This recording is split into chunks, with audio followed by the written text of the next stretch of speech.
even see you there. Welcome to Will Unemployed! Today I'm gonna talk about media corruption. Oh no! No! Will, what are you doing? I won't explain everything that's wrong with the media because there's just too many things wrong on the surface level. We're gonna explore the root cause. And then maybe everything else will start making sense. Conservatives blame CBS for being too liberal, and liberals blame Fox News for being too conservative. Comedy Central says that everyone's corrupt. Except for themselves, of course. All of this could be true, but the root cause, the most profound explanation for bad media, is really simple. The idea of television is revolutionary. It reaches so many people. It could give us an Ivy League education about what's happening in the world. It could inspire us to be better individuals. It could inspire us to buy land in rural Kentucky and become small organic chicken farmers. But TV seems to be going in the opposite direction. Or maybe as I'm getting older, I'm just realizing how dumb TV has always been. No, that can't be true. Steve Irwin was the shit. Why is it that on the Discovery Channel there's Amish Mafia, moonshiners, and An Idiot Abroad on primetime television? Discovery really seems like a misnomer. Maybe it should be called the Outlaw and Misfit Channel. That would be more fitting. Or maybe the IDK LOL ? You would think that something called the History Channel would be filled with fact-based documentaries, but in the world of television, history means buying people's trash and aliens.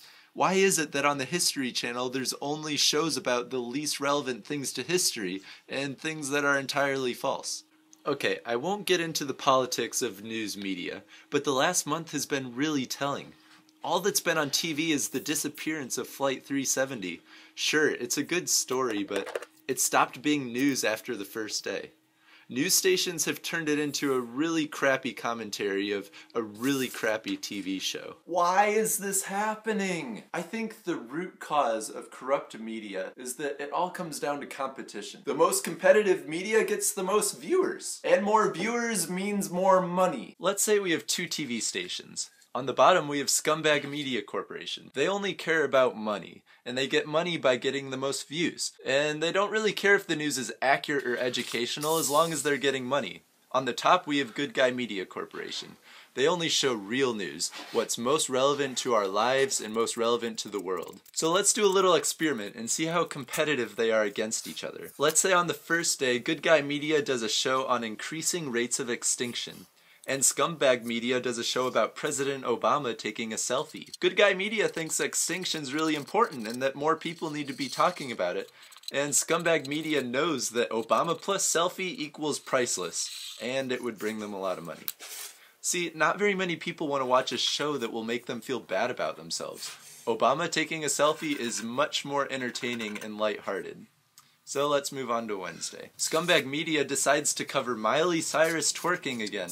And Good Guy Media tries to educate us about what's going on in Crimea. Scumbag Media knows that our society loves gossip about former child stars. But people don't care too much about political unrest unless it's close to home. On Thursday, Obama shakes hands with Cuba's president on Scumbag Media, and Good Guy Media covers the KXL dissent protest, the largest act of civil disobedience in Washington, D.C. since the Civil Rights Movement.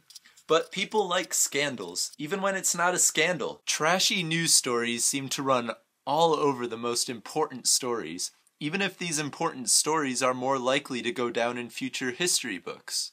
I imagine a genuine news channel would also have more positive and uplifting news stories too. Maybe Good Guy Media would collaborate with TED Talks or something. That would be sweet! The television stations that are bad know what people are really inclined to watch. But what people are inclined to watch is not always what they should watch. To me, this is scary and ridiculous. How do we fix this problem?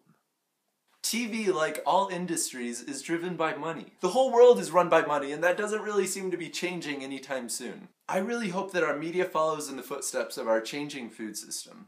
In the past decade, we've seen the explosion of agriculture and food that seems to go against conventional capitalist wisdom. And the only reason why this happened is because consumers realize that our food system is really crappy. How awesome would it be if people started demanding organic, free-range television? And I think the better media movement will have to be grassroots. And that starts by spreading awareness. through word of mouth, independent websites, YouTube. And maybe someday we'll all cuddle on the couch and watch Democracy Now! On TV, or who knows what it'll be.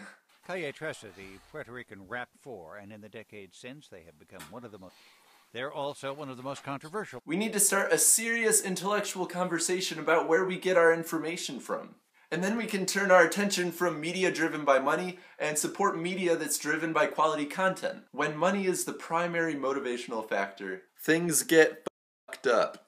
Thanks for watching Will Unemployed, and I'll see you next week.